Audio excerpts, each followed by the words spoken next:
Welcome to Black Entrepreneur Blueprint, the #1 podcast and resource for Black entrepreneurs. I'm your host, Jay Jones, and Black Entrepreneur Blueprint was created specifically to educate and inspire Black entrepreneurs to launch, build, and grow successful, sustainable businesses. Join us as we help build an economic power base in the worldwide Black community by building and supporting Black-owned businesses. If you're currently an entrepreneur or want to be an entrepreneur, you're invited to join us each and every week here at Black Entrepreneur Blueprint. Welcome to the BEB family and get ready to elevate your entrepreneur IQ. Welcome to the Black Entrepreneur Blueprint, episode number 536. I'm your host, Jay Jones, and today we have another outstanding and informative show in store for you.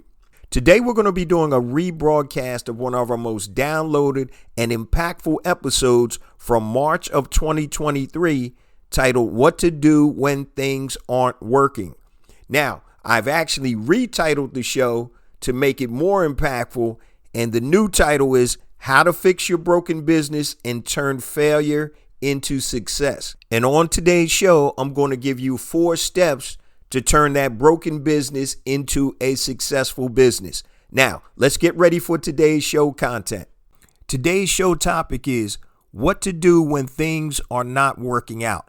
What to do when things are not working out. And I'm talking about your business. Now, I was actually scheduled to do another topic, but I actually got off the phone with actually 2 of my coaching students tonight, and they're both having some issues. So I wanted to discuss this, and this is straight from the heart, no notes pretty much or anything. But I think it's very important, as I mentioned earlier, that we deal with impactful topics. And so we're going to talk about several things that you can do when things aren't working out for you in your business. But before we get to today's content, let me just share a few things with the Black Entrepreneur Blueprint family. First and foremost, I want to welcome all first-time listeners to Black Entrepreneur Blueprint.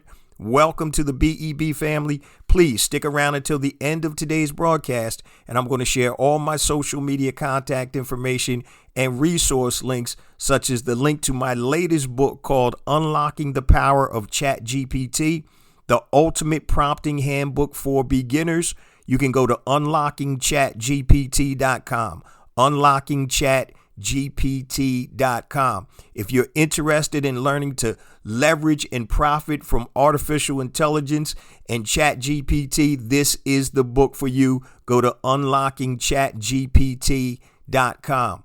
Also, don't forget, take advantage of the 3 days free access to BEB Academy. We have all types of online learning tools and resources, such as online courses, master classes, and downloads. So go to bebacademy.com and get your 3 days free access. Now, let's get ready for today's content. And what we're going to talk about today, guys, is what to do when things aren't working out for you. So the first thing I want to do is acknowledge how tough it is to be a successful entrepreneur. You know, there's so many things that can go wrong.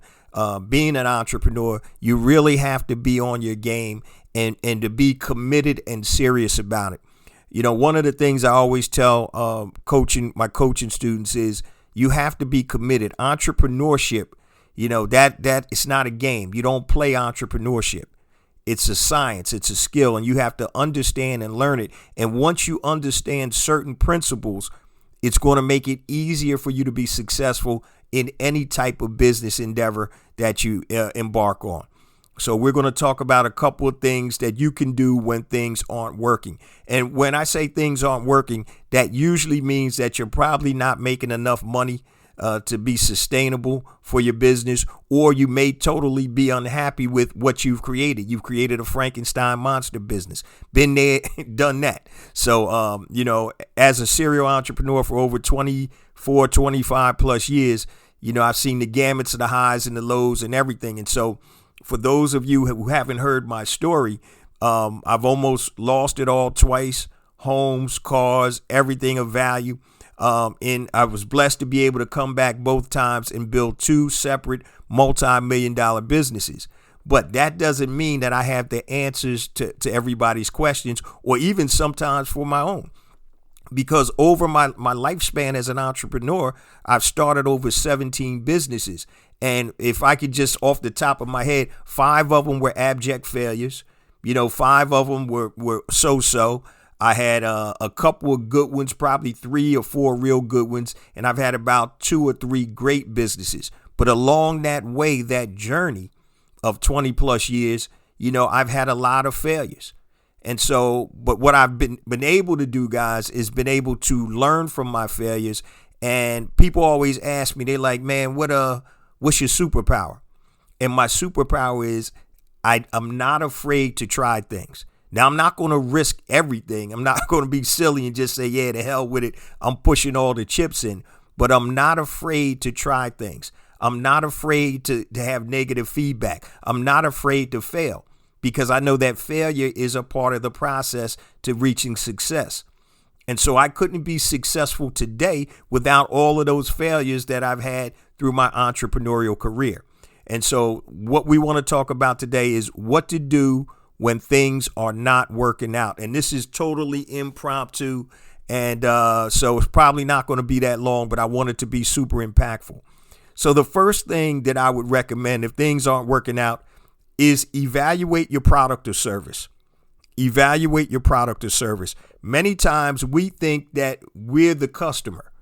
And so just because we like something or we have an affinity to something, we think everybody else is going to like it too. But that's not necessarily the case. One of my best friends who literally just texted me while I'm on, he's a big home automation guy, right?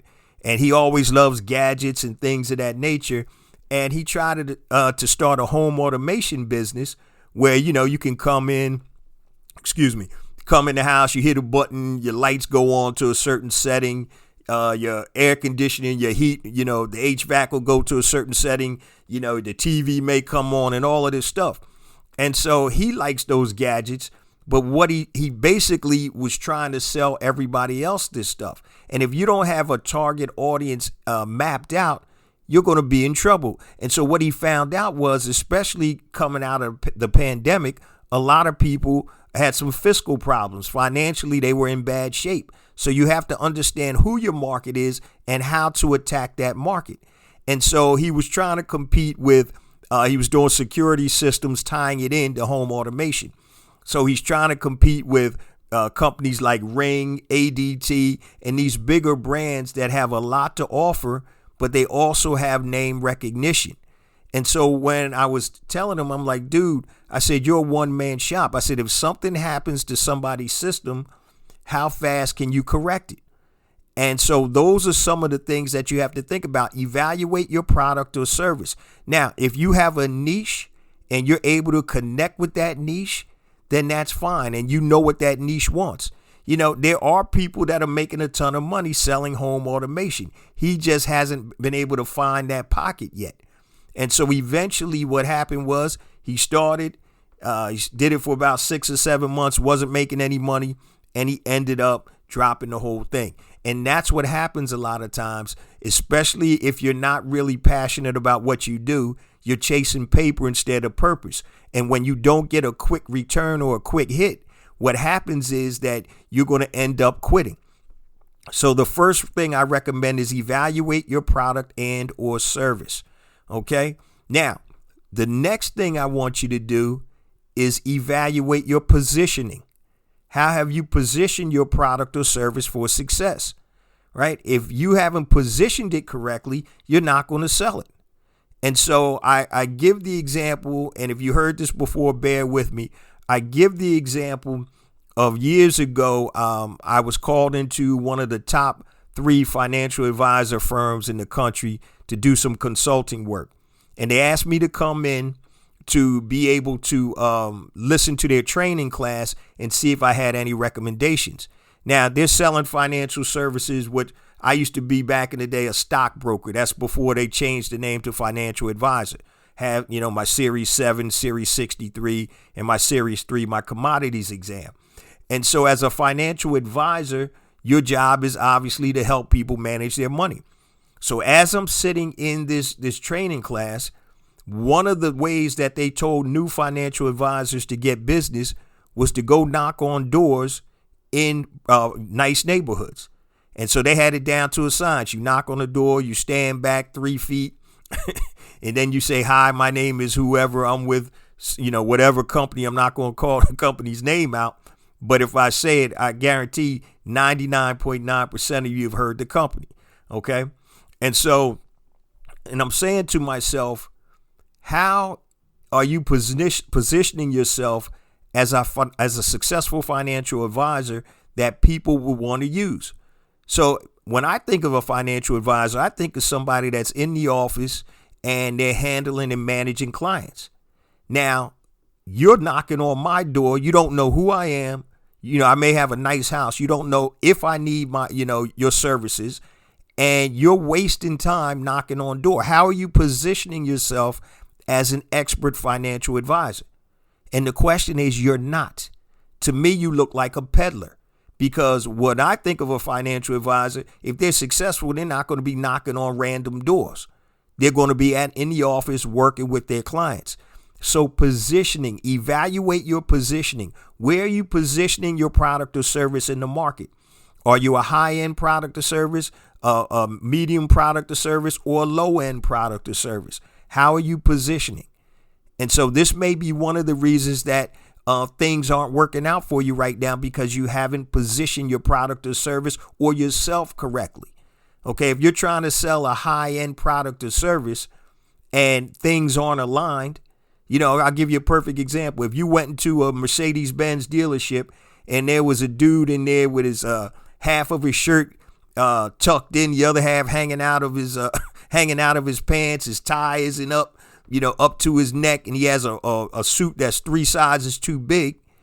How are you positioning yourself as a successful Mercedes-Benz salesperson? You're not.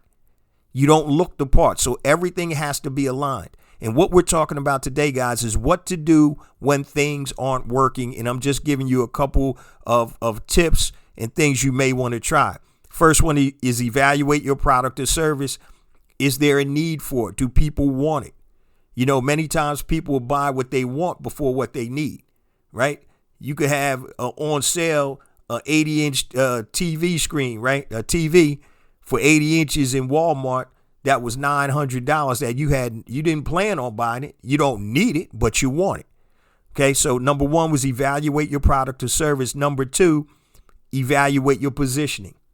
How are you positioning your product, your service, your company, yourself as it pertains to what you're selling? And once again, high end, regular price, and then there's low end. And when you're positioning yourself or your product or service, you have to have the things that will align with that. So if you're selling a high-end product or service, you need a nice website. You need to be able, you want to look good. You don't want to be selling, doing mortgages, and you're driving up in a car with 3 hubcaps off, car smoking, and you're going in for an appointment with somebody that's about to buy $1 million home. It's not aligned. You may be the best freaking loan officer out there, right? But if you haven't positioned yourself or product or service correctly and everything isn't aligned, guess what? You're not going to make sales. So the next thing that you want to look at too is you want to continue to test ideas, and not just test randomly or haphazardly, systematically. And I see this is where a lot of people make mistakes too. They don't have a system to test, right? So if you're coming out with a new product or service, right? You can get a focus group, a beta group, see what they think. Let them give you feedback. You also can do split testing. So you can change your headline. You can change the image if you're running ads. And so you need to be able to continue to test systematically. And the people that understand or are able to create a successful system of testing are usually very successful overall in business. I always say you got to be a mad scientist. You got to put on your lab coat. You got to try, all right, I'm going to change the headline on this, and I'm going to run, this headline versus that headline. I'm going to run it for 5 days. I'm going to spend $5 a day for each one. At the end of the 5 days, which one is getting the best response? Okay, the first one got the best response. All right, now I'm going to use that headline, but let me change the pictures. So I'm going to do one with one picture, one with another image. Let me run that for 5 days each, $5 a day. Oh, which one performs the best? Okay, the one with the new picture. And you keep trying different parts of your advertising or your marketing. You don't change them all at one time, because now you won't know what made the effect or what caused your ad to go up in response or down in response. So you have to change one thing at a time. And if you systematically go and create that testing system, then you're going to learn what makes sense. And then whenever you find that thing that hits, that's when you can direct your resources to it. The problem is we come up with one ad concept. If it doesn't work, oh man, this business is no good. Oh, this product won't sell. It's not going to sell because you didn't give it a chance yet. Okay? You tried one ad in Facebook or Instagram and it didn't work, and you think your business or product or service is down the tubes. So you have to understand how to systematically test for products or services. Okay? And whatever works, then that's what you focus on. But you need to have patience, guys. So if you're just say you're selling I'll use hot sauce, right? What I found was my best response was it's a little video, and it's a video comparing my hot sauce, which is a premium brand hot sauce, Hell Yeah hot sauce, versus the watered down hot sauces. So I did a demonstration where I took several of my hot sauce brands versus the top brands, and I poured them out on a whiteboard, and I held the whiteboard up, and you could see how most of the other top brands was so full of liquid, and they were runny. It was all, it was horrible, versus mine that was a little bit thicker and chunkier because we use high-end premium ingredients. We don't have a watered down hot sauce. And so what I had to find out was the pictures weren't working, so I had to go to video. And that video has been my most productive lead magnet or lead generation to help me sell Hell Yeah hot sauce. And so you have to continue to test. Now what I've done is I've actually made several versions of that video, and I'm testing that along with other things. And so when things aren't working out, guys, you can't stay pat. You have to do different things to move the needle. And if you don't move the needle, guys, then you're not going to be successful or make a change. And once again, once you understand the systems, it's being able to create systems and processes to make you successful.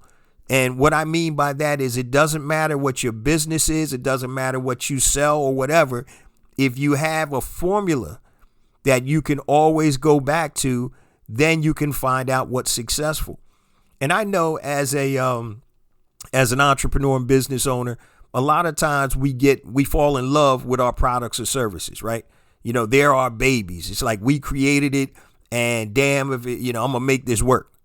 And sometimes you got to be able to let it go, y'all. Trust me, you got to let it go. I told you earlier that I started 17 businesses, and I've hung on to a couple of them way too long. I needed to look at the writing on the wall. Sometimes it's just not going to be. You may have to come back, tweak something, or you may find out, guess what? This isn't going to work. And I don't have the stomach to go through and continue to push forward. And so what we're talking about today, guys, is what to do when things are not working. And things not working, what I'm really talking about pretty much is you're not making the money that you need to make in your business. So one of the ideas that I gave you guys is evaluate your product or service.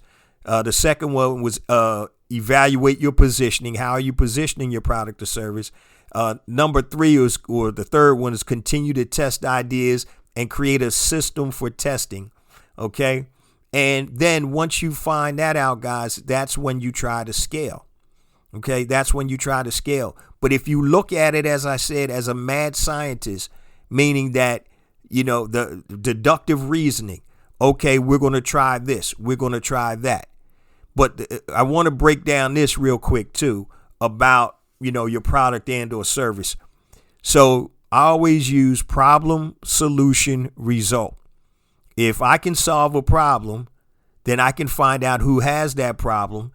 I can give them the solution, which is my product or service, and then I'm going to tell them what the results are or what's going to happen when you use my product and or service. So the easiest way, guys, to me is solving a problem. I know I talk about passion too, because I have an online course, Pinpoint and Monetize Your Genius, right? And your genius is the intersection of your passion and your talent, but people don't know how to monetize that. So if you're interested in that, go to the website, blackentrepreneurBlueprint.com.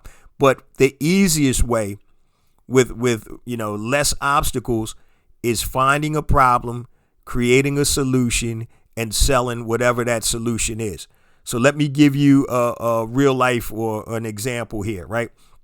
So when you talk about problem, solution, result, and it's funny because many times when I have coaching clients come to me, they're not necessarily solving a problem. They may be selling stuff like athletic wear or T-shirts, and that's really not a problem, but there has to be a motivation for you to buy it. So I'm going to break this problem, solution, result down real quick. All right. So problem / motivation, solution, result. All right. So if you are a tax accountant, right, what's the problem? You have people that owe taxes to the IRS. They may get their wage garnished and stuff like that, and they're having issues. That's the problem. The solution is J. Jones Tax Accounting. Okay, I can help you with that problem. The result is, hey, I can stop the wage garnishment from your paycheck. I can reduce the cost of what you have to pay the IRS. I can get them off your back.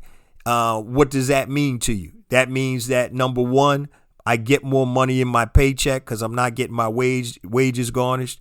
Number two, I'm not embarrassed when I go to HR and people can see my wages garnished.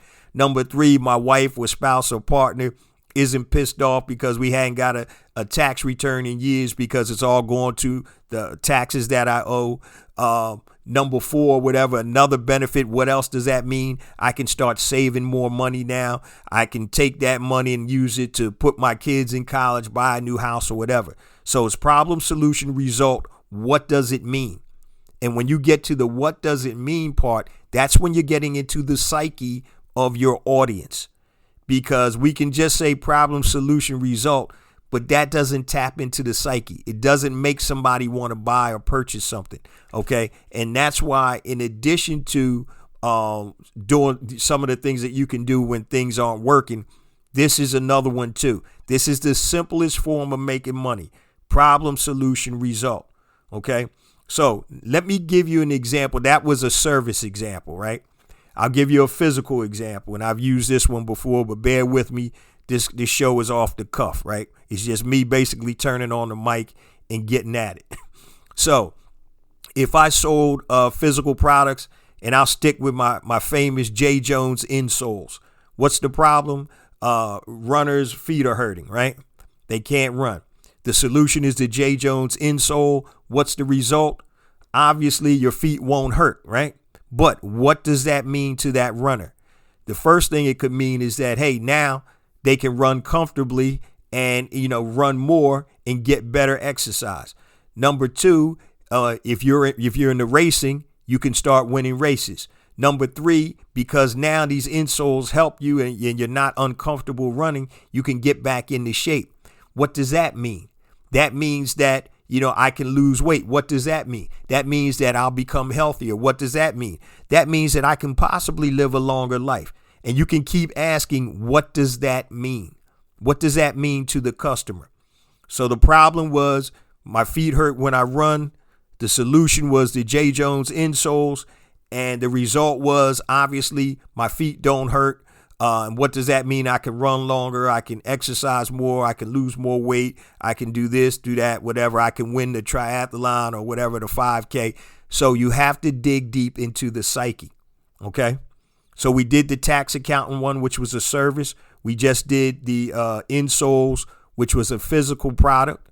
Okay. And I'm going to give you another one, another physical product, because this actually has come up several times. So for those of you that sell T-shirts or athletic wear or clothing or whatever, this is something important, because you're not really solving, quote unquote, a problem per se, unless you have something physical that your clothing does. So, there's shirts out there for men that are slim fit, makes you look slimmer. So that's a problem. You're solving that. Okay. You may have some type of clothing that's not real nice looking. So it could be industrial clothing. So say you created a line of work clothes that look good on you. Okay. They're a little more stylish. But if you're just selling t-shirts, hoodies, and all that good stuff, you're going to have to come up with another idea, right? So, for example, with clothing brands, perfumes, or other products that don't solve a problem, you have to focus on several things. The backstory, the who, what, why, and how. What's the motivation to make somebody purchase your product? So in the other example, it was problem, solution, result. When you're selling something that's not really solving a problem, it's going to be motivation, solution, result. What is the motivation for me to buy this new athletic wear of clothing, right? So there are all types of, athletic wear out there. Why am I going to buy this one? And so what you have to do with the clothing line, sometimes you have to make it more than just the clothing. Who are you, right? Who are you? Who are you that created this clothing line? People want to know that, right? Who's your target market? Well, I've created this clothing line. I'm Jay Jones, and I created this clothing line for people that love to work out and that are athletes, right? So what about your clothing brand makes it different or special? So what we focus on is the highest. I'm making this up as we go. What we focus on is having the highest performing material to help you increase your workout. Okay. Why did you create it? Because I wanted it myself, right? Now, is your clothing brand associated or connected with a purpose or a cause? And that's something that you can help separate yourself. I had a couple of BEB family members that have clothing lines, right? And the lines and the stuff look good, but unless you get some social media pop with something or some press, it's going to really be hard to get some traction. So are you created or connected to a charity, a purpose, or a cause? Do you donate a percentage of your sales to charity or whatever? Tom's shoes, right? You buy a pair of shoes and, everybody has used this example, and you donate a pair. Bombas socks, all these different types of companies. Now, one of the things that I always loved was, if you guys are familiar with St. Jude's Children's Hospital. So they actually have a fundraiser and they sell t-shirts. And on the t-shirt, it says, "This t-shirt saves lives," which is cool because when you buy the t-shirt, the money goes to St. Jude's Children's Hospital.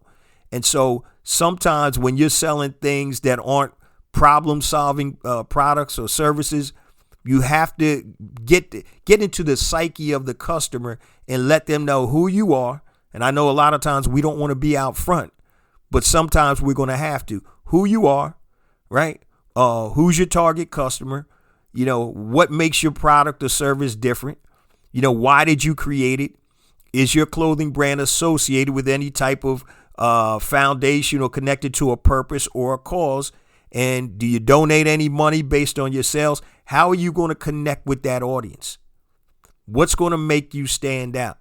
So if you have a black athleisure line or, athletic wear line, you could connect that to a cause, right? You could connect that to whatever, you want to. And what also makes you set yourself apart, positioning, okay, is if you, the creator, go and talk about it, why you did it. Sometimes people will buy things just because they like you. So, for example, I'm sure you guys have heard of Tally and Twine watch company, one of the largest black-owned watch companies out there. I did an interview with the owner, Randy Williams. Randy is a good brother, and what he talked about on the episode was where the concept came from. And Tally and Twine are actually two intersecting streets. I believe it's in Portsmouth or Norfolk, Virginia. I'm not sure. Randy, I apologize. I can't remember. And that area back in the day was a low income kind of blighted area. And the reason that he decided to call Tally and Twine is because they actually redid the area, and it was like a new generation, a rebirth. So that's where the name Tally and Twine came from. And on his watches, the only number that you see is the number 7. And he said that 7, obviously, if you're into the Bible, that's the number of completion. God completed the world in 7 days, right? So the number 7. So that is the concept. That's the story behind the brand, behind the product. And so if you go to Tally and Twine and you read about them and definitely support them, they're great products. That's what it's about. Now, Randy's not solving a problem with Tally and Twine, but what he's doing is he's giving you a glimpse into who he is as a person, what his concept was with the watch brand and where it came from and who in the market that he serves. And it's funny because he doesn't say we're a black-owned watch company, but he mentioned in the interview that he'd never really seen models in watch company ads that were black. And so without necessarily going out and saying it, a lot of the ads or most of the ads, I haven't seen any other ethnicity in it, are wearing Tally and Twine. Okay. And so that is the concept. That's how you market a product or service that doesn't necessarily solve a problem. Now, of course, most people have watches, but you got millions of different options in watches, right? But he actually shared his experience and his journey, and he started out with crowdfunding. And this was years ago. And so when he did his crowdfunding, people understood, oh, man, this is a young brother starting a black watch company. We got to support that. So that's how he galvanized. Okay. So if you're selling, clothing or things like that, you may even want to talk about crowdfunding or start your base like that, because that way you have to tell your story, why you need the money, the reason that you're starting your brand, and, what is it about? What do you support, right? What do you stand for? And so these are some of the things that you can do, guys, when things aren't working for you, they're not going well. Evaluate your product or service, evaluate your positioning, continue to test systematically, be a mad scientist, and then basically look at the problem, solution, result equation. What's the problem? My product or service is the solution. These are the results if you use my product or service. And then you dig deep. What does it mean to the customer? Oh, you're going to save money. Great. What does that mean? That means you'll be able to afford a college tuition for your kids. Great. What does that mean? That means my kids will have a better start than I have. What does that mean? Ba-ba, ba-ba, ba-ba. And you keep asking, what does that mean, until you can't go anymore. And once you identify what that truly means to your customer, these are the points that you hone in on in your marketing, right?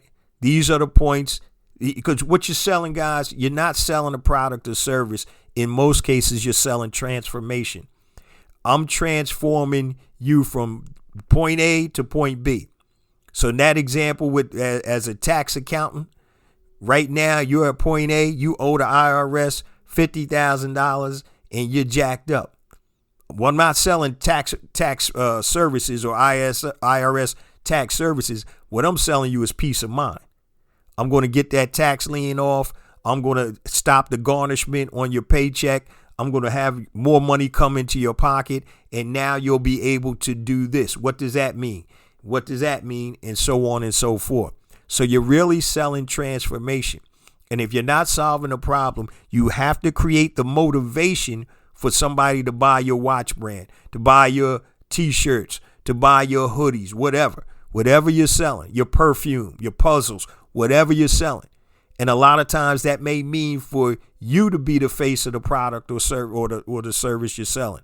But when it comes to things that don't solve problems, sometimes you have to go a little bit deeper. So, for example, proactive, right? So that's the stuff that kids use, if they have acne. We don't know who started Proactive, right? But what we do know is that they sold a ton of Proactive bottles. And the reason was they didn't care who created it. It solved the problem. So that's what you have to look at, guys.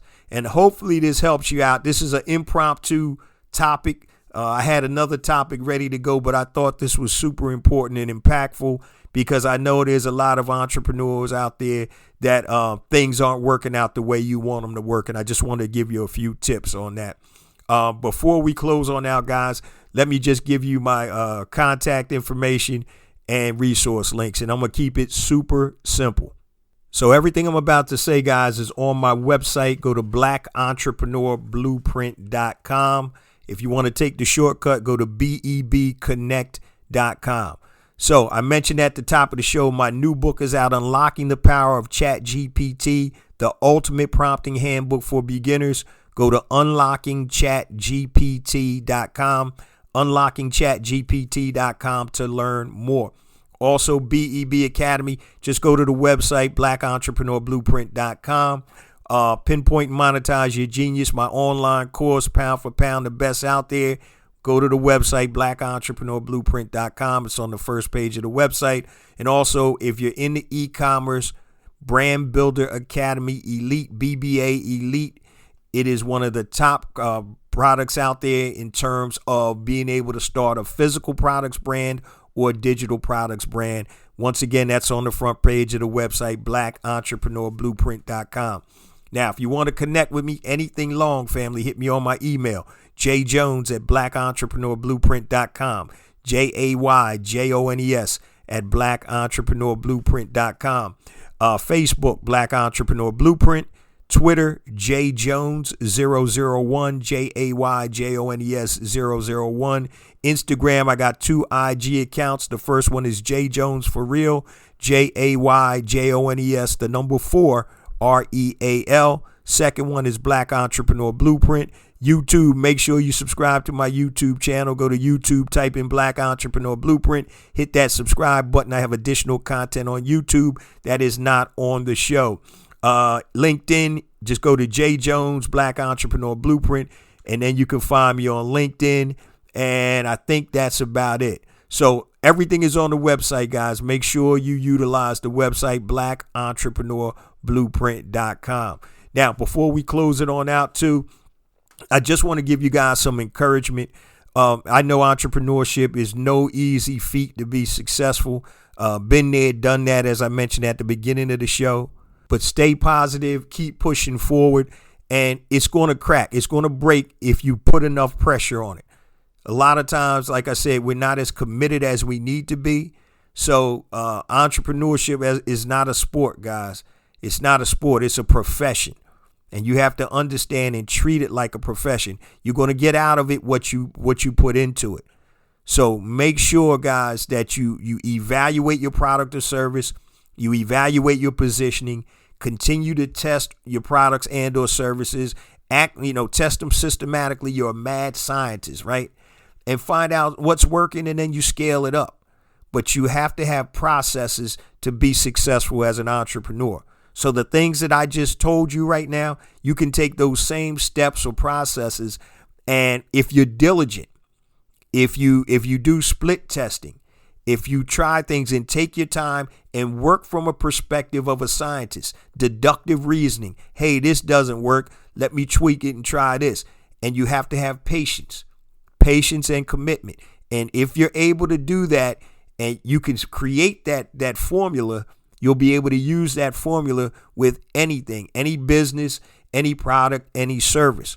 But you have to be able to find and create that winning formula. Now, before we close out, guys, I say this each and every week because it's true. We get more and more downloads because of you, the BEB family. Appreciate you guys so much. Please continue to spread the word about the podcast. The new website, blackentrepreneurblueprint.com. Make sure you check it out. We spend a lot of time and resources on it, and we want it to be the resource for Black entrepreneurs. And the way you use it, if you want to learn about a topic, hit the Learn tab, and we have all types of resources about marketing, scaling your business, strategy, e-commerce, everything you need to know to help elevate your entrepreneur IQ. Also, if you want to connect with me, just click the About button, and under my bio, there are links to all my social media accounts, so you can connect with me there, blackentrepreneurblueprint.com. Remember, family, it's not about me. It's not about you. It's about us. It's about building an economic power base in the worldwide Black community by building and supporting Black-owned businesses. Love you guys. See you same time next week. Peace.